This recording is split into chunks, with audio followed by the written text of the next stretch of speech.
Watch Sseth review of Dwarf Fortress.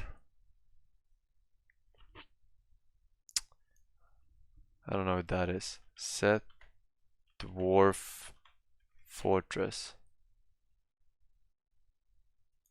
Hey people, Sseth here. Today, I'll be covering a long-running cult classic that's still updated and developed to this very day. A game which chronicles the lives and accomplishments of stumpy alcoholics as they struggle to avoid sobriety. A game where the most ludicrous events take place daily, where civilizations rise and fall just because someone left a Necronomicon in the public library. A game where the UI is so useless and convoluted that you'd honestly have an easier time playing Microsoft Excel. And I suck at Microsoft Excel. I'm a performance artist. Deep, dark fantasies. Yeah, of course. Come on, college boy. On my shoulder. Honestly, this whole Dwarf Fortress topic starting is just that eventually down the line I would watch this video, right? This game fucking sucks. Speaking of course, about Dwarf Fortress. Dwarf Fortress is less of a game and more of a complex fantasy world simulation made by one guy over 20 years and probably for the rest of his natural and unnatural lifespan, as we plan to crowdfund Tarn Adams a synthetic body so he can focus on what truly matters. Dwarf Fortress really is one of the greatest autism projects to ever blossom. Fun fact, it's also the hardest game to run on PC. Even an i7 processor chokes and dies the moment you forget to sterilize your cats. If not for the ever-increasing technological demands of Dwarf Fortress, AMD and Intel now would I'm be scared of bankrupt this right now. To even begin playing Dwarf Fortress, you'll need some prescription medication, but more importantly, you'll need a world to play in. So, we create one, we set some parameters, and the game will then calculate 250 fucking years of history for this randomly generated world. And, depending on your computer, this may also take 250 years. Once the world is made, it's all yours. And like an abusive lover, she will caress and beat you senseless. And each time, you'll come back for more. There's two main game modes you can play in Dwarf Fortress. You can either choose to embark on distant lands and lead a fortress to ruin, or die horrifically in the pursuit of adventure. To begin, let's cover Fortress mode first. All you have to do is pick a nice place to embark, and that's about it. Despite common myths, Dwarf Fortress isn't complicated. Just follow a couple of tutorials and you'll be a seasoned veteran in no time. You should also download and use the Lazy Noob Pack because the game is almost unplayable without it. Some may disagree with this statement, but to put it simply, they're fucking wrong. These same people will disagree with my choice of tile set, or the fact that I use a tile set at all. To answer these concerns and make this video that much easier to watch, I will be using all of the tile sets at random. In Fortress mode, you start out with 7 dwarves, given the difficult task of establishing civilization. The longer you survive and flourish, the more migrants will arrive from neighboring cities, attracted by the promise of your growing fortress. From there on, any number of things can happen. Disaster, tragedy, invasions, and tantrum I'm getting spirals cancer which from the threaten to UI end though. your fort Like at real any cancer. given moment. But whether you live or die, just remember, losing is fun. It's impossible to cover everything, so let me tell you some stories. The first fortress I ever founded was absolutely terrible. We had no metal, so instead we fought with sticks and traded pottery for any possible scrap of metal. We also lived in constant fear. There was a were-zebra on the loose. He kept eating my chickens and trampling my dwarves. As if I couldn't escape the furry menace in real life, it torments me in my video games as well. It turned out that the were-zebra was a human musician who plays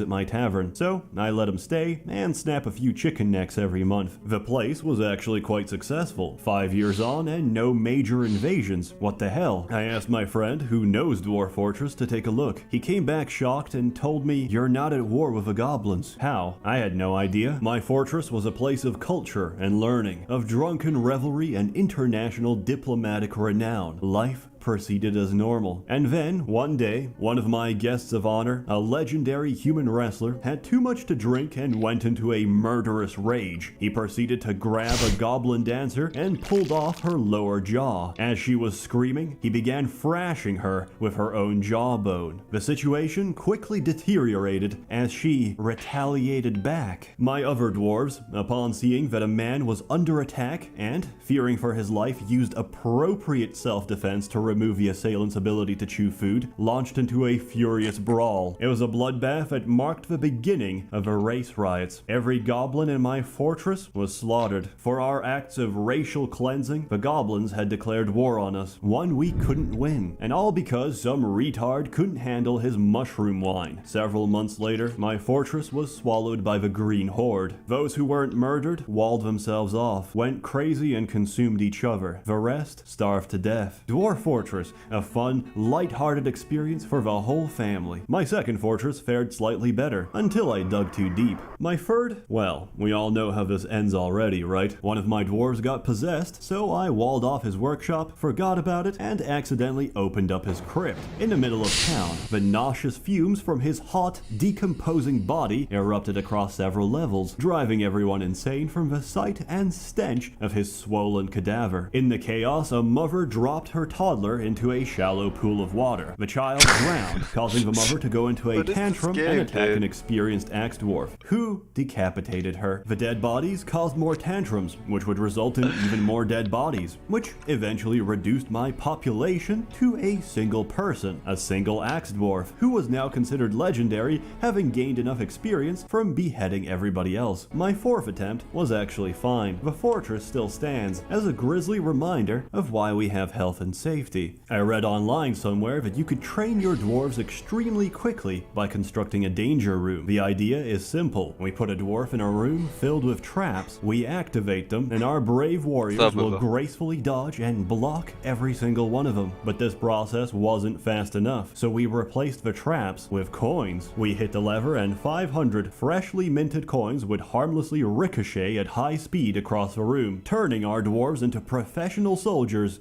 instantly. However, it didn't work. 500 coins suddenly ricocheted at high speed and destroyed my dwarf's windpipe. Even the best surgeons available couldn't operate quick enough to restore oxygen supply. The cause of death I can't was even tell ruled if he's to be trolling half the time or asphyxiation not. by Like, is legal he actually tender. throwing Not to be coins, dissuaded, or- I tried to optimize coin training. I made my men wear 5 layers of cotton It's around their not. necks. The results? Several women were now widows, and about a dozen men were now buried without a throat. It turns out coins are very dangerous. Attempt number 5, my current and final fortress. It's in the One day, game? I received Oh a my notification. One of my master engravers had just sculpted a masterpiece on the dining room wall. I find the engraving and read the description. He just sculpted a drawing of himself stabbing another dwarf, and soon after, he actually stabbed him. What an absolute lad. This was also about the time I decided to embark on a haunted biome, and my personal advice, don't do that. Nothing dies on a haunted biome. The moment you kill an animal, it gets back up. The moment you chop off a limb, it gets possessed and tries to choke you. Did you know this applies to shellfish and crustaceans as well? I didn't, but I've just lost a good fisherman to an undead pile of lobster shells. If all of this sounds like too much to handle, then you can play Adventure Mode instead. Adventure Mode lets you design and control a single character that can interact with, influence, and shape the world. Once again, it's impossible to cover everything, so instead, I'll share some of my character's exploits. The very first character I ever made was a human, locally renowned for his acts of heroism. I didn't know the controls and didn't really care. I spent my entire time accusing children of being vampires and throwing silver at them until they died. No one dared intervene in my righteous crusade against darkness. Incidentally, one of the people I accused was actually a vampire, who proceeded to kill me instantly to get rid of the evidence. My second character was a kobold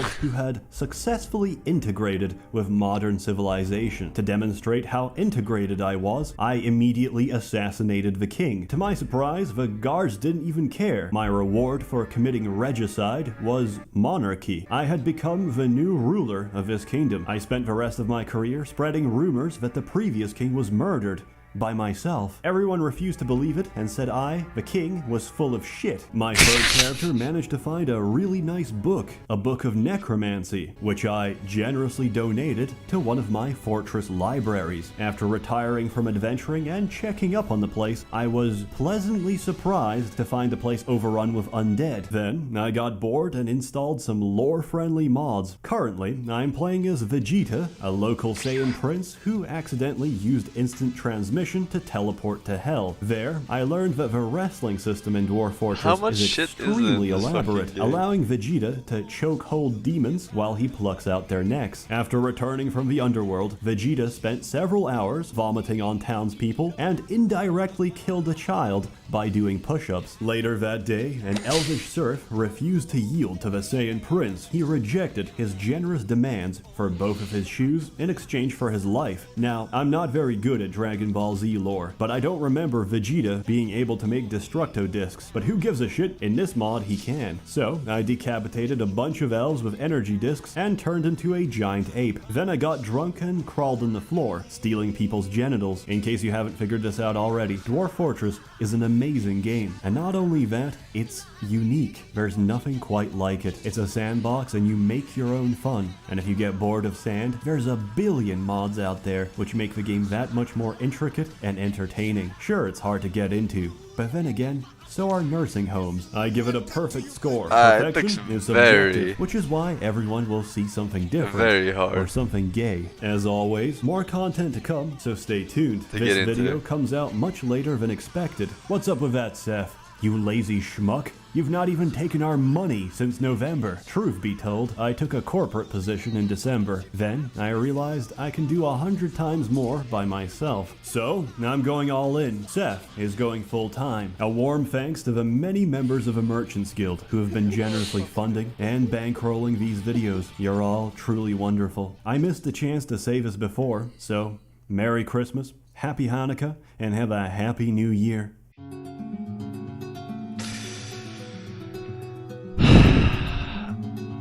This is like, it seems like it's a lot of fun. It seems so overwhelming. It seems like a Heroes of Might and Magic, but on like super steroid next level shit, right? But 100 times worse UI.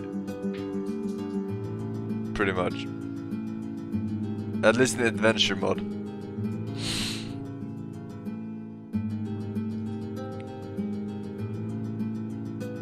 What the fuck is this? This guy seems pretty funny to me. I like his humor. His videos are that video at least. That's the only one I've seen. But he does other reviews too.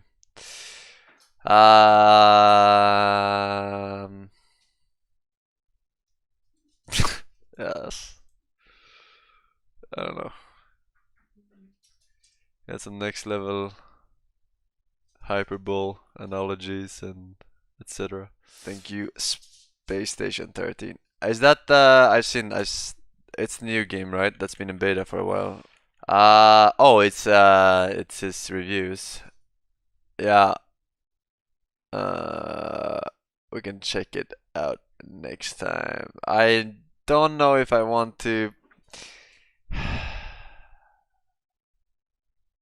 How long will it take for me to like it seems so ridiculous, like throw coins and accuse childs of being vampires. Like, what can you not do in this game, and how do I know what I should do in this game? You know, like, what the fuck? I guess there's no harm in trying it. But then it's like, I have to do all this modding stuff, no? And I'm fucking terrible at that shit. Like, there was some noob-friendly UI mod or something. Without it, it was garbage. And everyone who said no and no, not really, are fucking retarded, according to this guy. Or what was it?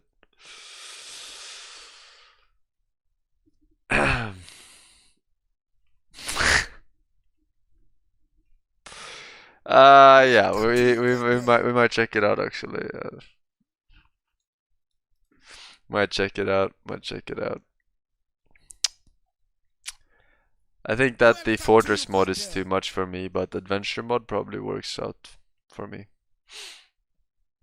I wait for the Steam release if you're seriously interested. You won't be able to launch the game otherwise. Oh, so there is a Steam release. Do you have a date for that? Is there a date? That makes sense to me. That makes sense to me. I had a hard time playing this game, I think. I think I died to something. What did I die to?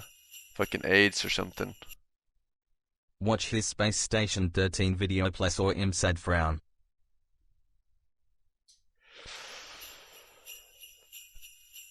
I don't know. Okay. Last one. Hey people, Sseth here. Today, I'll be covering a very niche, very infamous, and very autistic game that everyone's asked me to cover since day one. A game where you and many other real, living people with questionable social intelligence roleplay together on the worst space station in the universe, where aliens, shapeshifters, and traitors working for rival corporations are the least of your concern, where the greatest threat to your own existence are your own crew members. Hungry? Come to the station canteen, where the food is definitely poisoned. Injured? Yes. Head on down to medical, where half a medication has been relabeled as happy pills. Discouraged? You can try taking a painkiller instead. But it wasn't a painkiller, it was LSD. Having a bad trip? Don't worry, there's a security officer nearby to help, but he can't respond because he was murdered and replaced by a genetically modified monkey wearing his uniform. Hallucinating? Keep calm and focus on what's real. Unfortunately for you, the supermassive black hole expanding towards you is not a hallucination.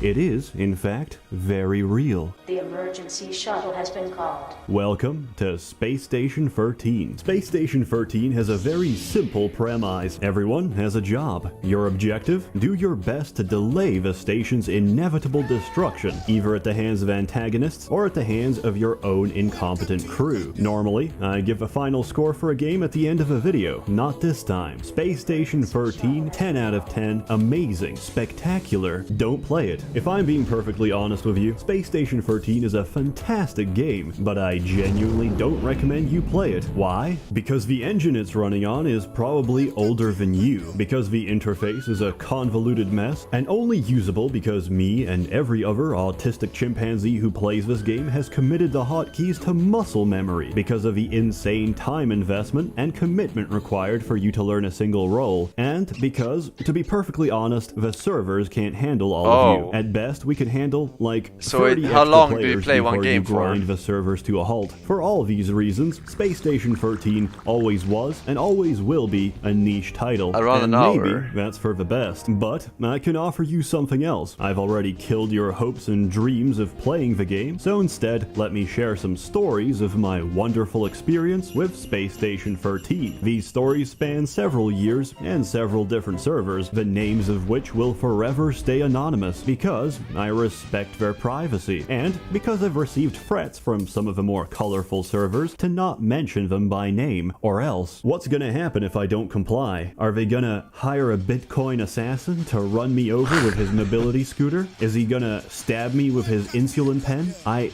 don't know. But between you and me, I hate having cum delivered to my mailbox and would prefer to keep it that way. Anyway, I remember the first time playing Space Station very vividly. My friends told me to download it and hop on some shitty server. It had furries and erotic roleplay. More on that later. I entered around as an assistant, my job to give assistance and to get my hands burnt off trying to hack into places I don't have access to. As I'm screwing around with airlock wires, my friend comes running down the hallway, dragging someone's unconscious body. Frantically, he tells me, "Sseth, quick, can you open this door?" Sensing the urgency in his voice, I do. He throws the body inside and sprints away. The airlock closes. 3 seconds later, something explodes. What the fuck was that? I ask. Oh yeah, I fed him potassium and water pills. It takes a while to metabolize. My friend had just murdered a man in cold blood by turning his body into a living, ticking potassium bomb. As soon as the man's digestive juices cracked through the potassium tablet, it reacted violently with the water in his stomach and exploded, killing him from inside out. After such a horrific display of homicide, I realized, hey, this game's pretty good. Fast forward a few weeks and I'm learning roles, calling shots, and ignoring every single rule of a server. I also ignored every single rule of medicine. I was a surgeon, top of my class, destined to go where no licensed professional ever has. Also, my friend's girlfriend started playing with us. To put it bluntly, she wasn't very good, but she was very interested in progressing the medical field in any way possible. Cargo had just delivered us some complimentary pizza, as thanks for patching up their boys after they got a little too intimate with the xenomorphs on mining station. Brilliance flashed before my eyes. My pupils widened. I started physically sweating, because she said the words I've always dreamt of hearing. Please,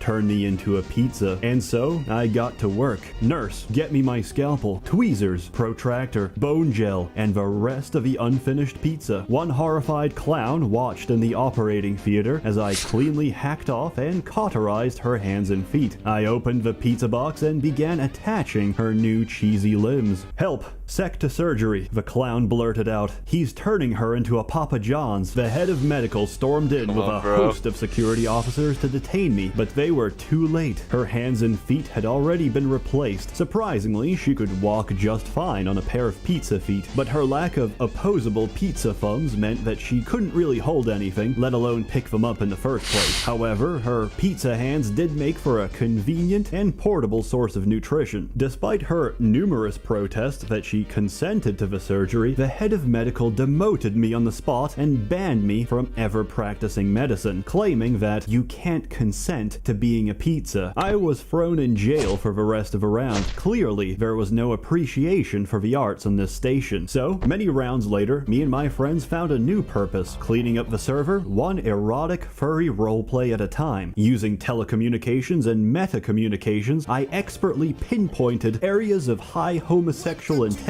namely the dorm rooms and the showers. As two Khajiit-looking catmen meet privately with one another, they will inevitably start writing words such as, "Ooh, Mayak has a barbed prickly surprise for you, my friend," and, yes, not me with your thick Tajiran trunk. This is completely unacceptable. Once an act of high homosexual intent is in motion, several of our men would mobilize. As they groan, moan, and spit out hairballs on each other, a security officer would barge in, flashbang the feline fornicators, and tag team baton them into submission before another officer handcuffs them to the bed. On the other side of a contaminated dorm room, our team's atmospheric technician sets explosive C4 charges against the station glass. Quickly, we evacuate the biohazard exclusion zone and seal the airlocks. Romeo and Juliet barely have enough time to recover from the flashbang before the charges detonate, depressurizing the room and sucking their bodies out into the black vacuum of space. Another job well done. Many explosive decompressions later, erotic roleplay was considered a real occupational hazard. The Tajiran Catboys got creative, started doing group sessions instead, but these were quickly crushed by my friend playing the best roboticist I've ever seen in my life. The airlock doors to their sodomy chamber were welded shut to prevent interruptions, so he drilled right through them with a gigantic combat mech. The air inside was heavy with a sickly sweet smell of wet fur balls and toxoplasmosis. The furries didn't even have time to react before he started unloading shell after shell of flashbang grenades, and thus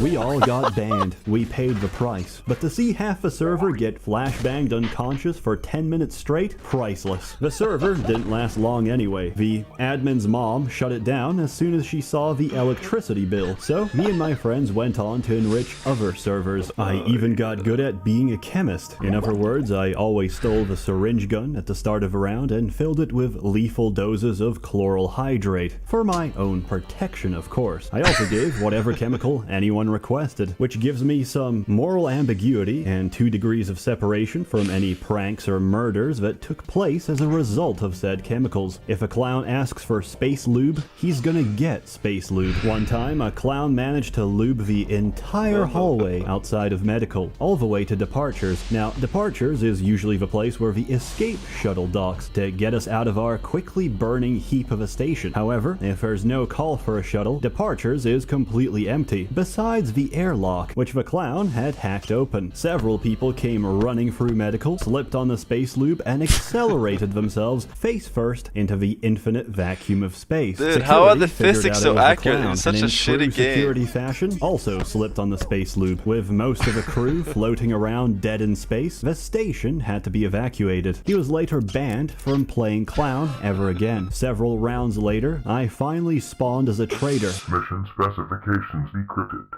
Welcome to the Syndicate. And I had no idea what I was doing. But I wanted my first time to be special. Conveniently, an assistant comes in, bleeding all over, because he was probably trying to break into the armory without insulated gloves. His character sprite had maximum melanin and an afro. His roleplay friendly name was Madick. An idiot, but a useful idiot. There were no medical staff on hand except me, so I said, "Hey, I know a little bit of surgery. Let me fix you up." I put him under general anesthetic and took out my Syndicate PDA. With this, I can discreetly teleport a few traitor items into my inventory to help me achieve my objective, which in this case was murdering the head of security. I ordered 2 sets of voice-activated explosives, which trigger upon hearing the recorded code phrase. I set this to the word most likely to be spoken by this mentally retarded human being. Can you guess what that is? I surgically opened his ass and inserted the first of the explosives. Then I lodged the second one neatly inside his chest cavity. Closing them up, I took off the anesthetic and began to put my plan in action. I would arm this simple-minded moron with illegal weaponry with the hopes that security would detain him on possession charges. I gave him all the LSD, all the chloral hydrate syringes, and an entire spray bottle of space lube. I had expertly equipped him to be the ultimate griefing machine. Proud of my work, I gave him a hug and set him loose on the world. But just before he left medical, he turned around and said, "Thanks, nigger."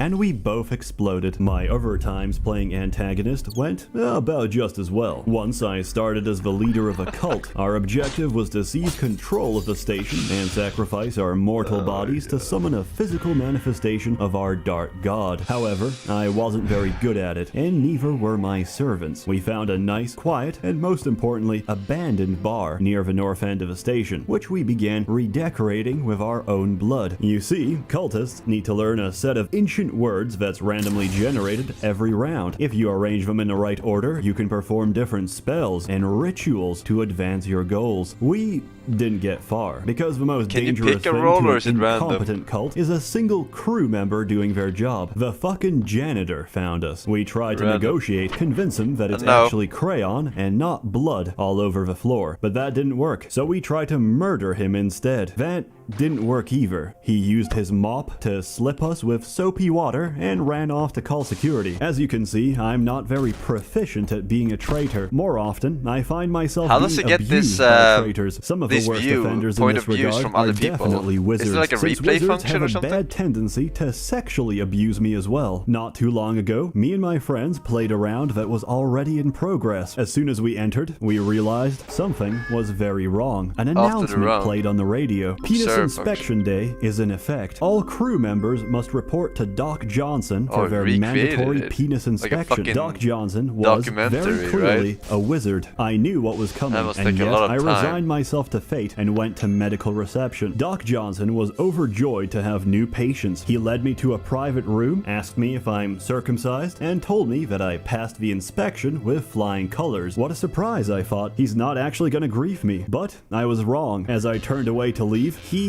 blew off my ass magically. Hey, it's wizardry. I ain't gotta explain shit. Anyway, Doc Johnson is a terrible doctor. He left me bleeding on the floor as he took my ass cheeks and used them as a hat. Highly unprofessional, would not recommend. A round of Space Station 13 can be very intense. At other times, it can be very slow-paced and almost relaxing. If you're not a traitor and you don't have anything urgent to handle, you can always just roleplay and get comfy in a bar, while the piano plays anime songs and the jukebox plays whatever deep-fried ASMR bullshit people keep putting on. It's a very wholesome experience, and it helps you get emotionally invested with the other members of your crew, which are often nice people. However, security is often staffed by egotistical megalomaniacs acting out their most depraved power fantasies. They are often not nice people. As a result of their inherent propensity to be insane sociopaths, the rest of the crew will often rebel against their tyranny. In one such case, Cargo had declared independence independence, security refused to recognize the independent station state of Cargonia, so they tried to barge their way in and arrest everyone involved, including me. But security was unprepared for the trap we had in store. One officer rushed into cargo bay and slipped on a banana peel straight into the conveyor belt waiting for him. He tried repeatedly to get back up, only to be tripped again by an ocean of banana peels on the conveyor belt, which looped around in a circle. Surrounding that circle was another circle, composed entirely of vending machines. The officer was also being brutally assaulted by several hundred cans of soda. The vending machines were hacked, and as a result, they would continuously fire drinks at whoever is in the area. Each officer that slipped into the banana belt got smashed unconscious by a relentless stream of Discount Dan soda. Trademark, all rights reserved. After extensive head trauma by our soda turrets, security reluctantly accepted Cargonia's independence and their right to bear arms. If there's one department that has more revolutions than cargo, it would have to be science, and it's easy to understand why. We spend our lives researching away for the good of the station, which does of course carry its own share of risks and hazards. Sometimes accidents happen. Sooner or later, some bored and mentally challenged assistant will try and put a bag of holding into another bag of holding, and security can't always comprehend that we're not directly responsible for the resulting black hole eating through the kitchen. This lack of appreciation for the scientific profession usually ends with arrest warrants for the whole department, which is usually answered back with the words, "I'd like to see you try." But when we're not having a nuclear arms race with security, R&D is actually quite a chill department. I also made a great discovery last time I played there. Me and another scientist were messing around with blueprints and eventually made ourselves a pneumatic cannon. Normally, these are used to launch whatever items you have inside. What we didn't know was that it could launch food as well. I loaded a lasagna, aimed for the mouth, and fired it at my fellow researcher. The lasagna disappeared. "What the hell? That's amazing," he said. "We just realized what happened. I had just managed to remotely force feed my fellow man. But what do we do with this forbidden knowledge? Nothing good, that's for sure." My comrade got to work asking chemistry for hallucinogenic drugs. They said no. So we built our own chemistry dispensers, filled up the beakers with happy juice, and ran straight to the kitchen. We injected all the donuts and hot pockets we could find with as much LSD and mind-breaker toxin as they could hold. Then we loaded them into our food delivery system and started firing off at everyone in the hallways. The food was instantly delivered. The crew was instantly satisfied. Several people, including security officers, managed to see the two small lines of text indicating that they've just been fed something. They thought it was extremely clever and said they didn't know the pneumatic cannon could do that. Since it was just a bit of harmless fun, we got off scot-free. Minutes later, the hallucination started. Crew members started screaming on the radio. Some were puking, shaking, or convulsing on the ground. Medical couldn't keep up with the bodies. They piled on too quick, and most of the doctors were too busy fighting off non-existent entities to do anything about it. The chemist, who originally refused to give us LSD, was arrested by security on suspicion of intentional food poisoning. It was complete pandemonium, and I think it illustrates perfectly the chaos that is Space Station 13.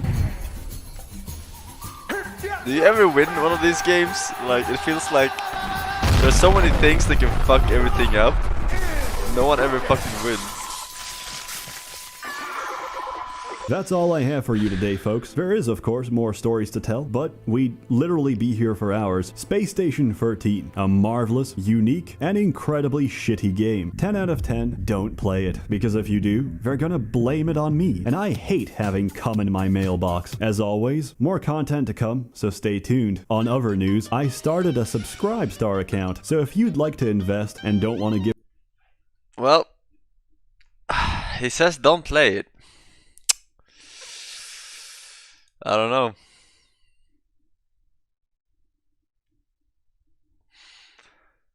It feels like he's like, okay, so this is how I feel about it.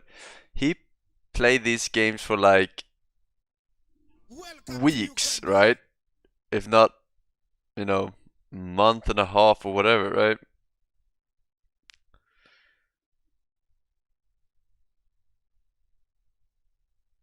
I have 3.7k rounds of Space Station 13. You never win.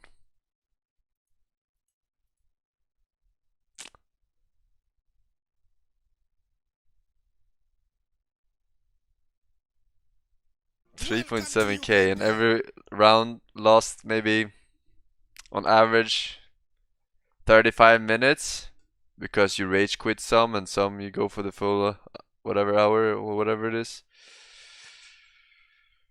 That's a lot of hours into Space Station.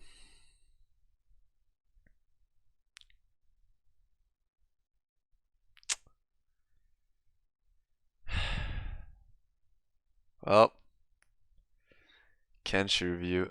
And tomorrow Kenshi. I actually played Kenshi, and that was I didn't know what the fuck to do. Like these games are, the UI is so fucking terrible that I don't know what the fuck to do. I don't know what the fuck to do.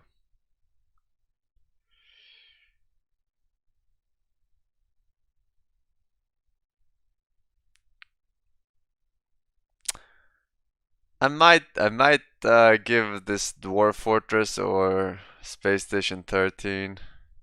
Space Station 13 seemed like a lot of fun because it's multiplayer, but Dwarf Fortress probably seems like a better game.